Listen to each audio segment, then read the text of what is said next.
ni encore aujourd'hui. C'est l'un des plus beaux cadeaux que la civilisation amazigh a offert à l'humanité. Et si Nair fait peur, si je puis m'exprimer ainsi, c'est parce que justement il contient des valeurs que l'on veut tuer, que l'on veut cacher. Des valeurs humaines et des choses ancrées dans l'homme. Quand on parlait tout à l'heure de mythe fondateur des nations, l'homme, en tant qu'individu déjà, a besoin de mythes pour lui-même. C'est ce dont parle Gabriel Garcia Marquez, par exemple, dans Vivre pour la raconter. On en arrive parfois jusqu'à se fabriquer de faux souvenirs. Comment voulez-vous que les nations ne se fabriquent pas de mythes? Regardez ce qui se passe dans des nations qui ont à peine 2 siècles aux États-Unis d'Amérique. On a fabriqué toute une mythologie à travers le cinéma. Et aujourd'hui, toute la fierté américaine, les jeunes Américains, quand ils font leur levée de couleur, ont la main sur le cœur. D'où leur vient ça? Cette charge émotionnelle, cet amour de la patrie vient de l'image que lui renvoie le cinéma, de l'image que lui renvoie le roman américain, de l'image que lui renvoie la culture américaine. Et chez nous, qu'est-ce qu'on apprend à nos enfants? On est un peuple colonisable. Nous avons été colonisés par ceci et par cela. Nous avons apporté... il y a quand même, comment dire, ce syndrome du colonisé qui habite également les peuples d'Afrique du Nord. Exactement. Frantz Fanon parlait juste le syndrome du colonisé. Mais n'est-ce pas le moment de s'en débarrasser? N'est-ce pas le moment d'aller à la source, d'aller aux sources très profondes dans l'histoire pour apprendre à nos enfants comment ne plus se jeter à la mer pour leur dire que notre pays est beau, que nous avons des valeurs, que nous avons notre apport à l'humanité, que c'est chez nous que la première fois un peuple a pensé à laisser sa part à l'oiseau. Quand on va à la cueillette des olives, on laisse quelques olives pour l'oiseau. Le jour de Nair, à la maison, on doit laisser sa part à la fourmi. On pense à la fourmi de la maison. Quel est ce peuple qui a pensé à la fourmi de la maison aussi loin dans l'histoire? Nos jeunes croient aujourd'hui que ces valeurs-là, cet amour de la protection de la nature, l'animal et ainsi de suite, ils croient que ce sont des choses modernes, alors que chez nous, elles sont ancrées dans l'histoire. Ce sont de belles choses. Lorsqu'on regarde ce qu'il y a derrière et qu'on cesse de ricaner, de sourire avec mépris devant certains rites que l'on croit, où l'on ne voit que le rite. Lorsqu'on veut chercher la valeur, on la trouve et on trouve des valeurs profondément humaines et on trouve des cadeaux offerts à l'humanité par notre civilisation amazigh. Et c'est là qu'il faut dépoussiérer Nair. Je l'ai toujours dit. Que veut dire le mot ahram? Il n'a aucun sens dans aucune autre langue, sauf en amazigh.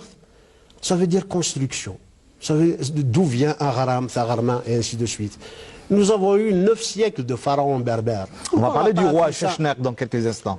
Donc justement, dont on ne parle jamais. Hein. C'est l'an 0. C'est l'an 0 du calendrier. Il a été choisi exprès. Ouais. Bon, pour ceux qui disent « Ah, c'est un calendrier préfabriqué », il a été choisi exprès par des militants, vu le prestige que Sheshnak a dans l'histoire.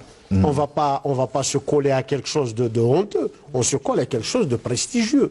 Donc l'an 0 a été accolé à l'accession au trône de la 23e dynastie par Sheshnak, le premier pharaon berbère.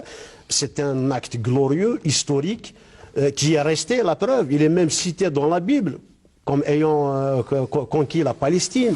Mais donc, toujours dans ce cadre-là, c'est certainement une question qui vous est directement destinée, celle de Yassine Himel qui dit « Parlez-nous de cette hypothèse selon laquelle la célébration de Nair se réfère à la naissance du peuple amazigh, voire la commémoration de la victoire en 950 avant Jésus-Christ du roi Sheshnak sur les armées du pharaon. Ces affirmations ont-elles été étayées par nos chercheurs ou sommes-nous encore aujourd'hui dans le folklore le plus total concernant donc justement la célébration de Nair? Donnons quelques indices seulement. Ouais. Je ne suis pas chercheur, je ne suis pas historien. Moi, je suis inspecteur d'éducation nationale. Mais féru, fervent militant, donc je parle beaucoup plus avec le cœur. Des questions historiques. Mais attendons une chose. Depuis quand les historiens sont objectifs? Les historiens ont toujours fabriqué les histoires qui les arrangent. Et nous, on a laissé notre histoire se fabriquer ailleurs. Moi, je vais donner quand même quelques indices sur la question posée par l'internaute. Pourquoi chez les Chaouis, on dit « Essen Pharaon », le jour du pharaon? On appelle une autre appellation de Nair, on l'appelle « Es Pharaon ». Pourquoi l'Adjouza?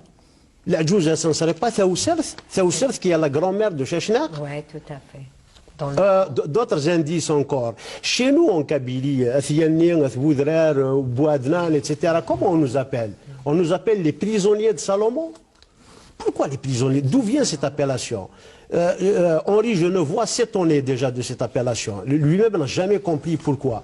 Mais quand on fait le lien, quand on sait qu'il y avait des prisonniers en Palestine contre Chechnya qu'il y a là, peut-être que ça, je ne suis pas sûr, je n'étais pas présent, je ne suis pas aussi vieux que ça, je vous rassure. Mais je me pose des questions. Oui. Et on nous appelle aussi Ethel-Wadna, les gardiens du grand secret. Et quel est ce grand secret? Et qui sont ces prisonniers de Salomon? C'est quoi ce Essen Pharaon qui perdure? Il y a aussi un autre mystère que je voudrais soulever ici. Quand on dit l'oralité comme si c'était une tare, eh bien mon oralité à moi a vu naître Jules César, l'a vu se glorifier de sa langue latine et a vu le latin mourir. Et Tamazight perdure encore. Mais pas seulement, il y a eu également des écrits, c'est ce que je voulais dire en début d'émission. Le premier roman. On n'est pas seulement que dans l'oralité. Le premier roman de l'humanité a été écrit chez nous par un des nôtres. C'est Apulée de Mador. Oui, mais en latin, avec beaucoup d'expressions berbères, certes. Mais même notre oralité, c'est une oralité incroyablement vivace. Peut-être plus sûre à transmettre que l'écrit lui-même, parce qu'elle a vu naître des civilisations et les a vues mourir, tandis qu'elle, mazalit cette bazak, comme disait Lounas. Alors,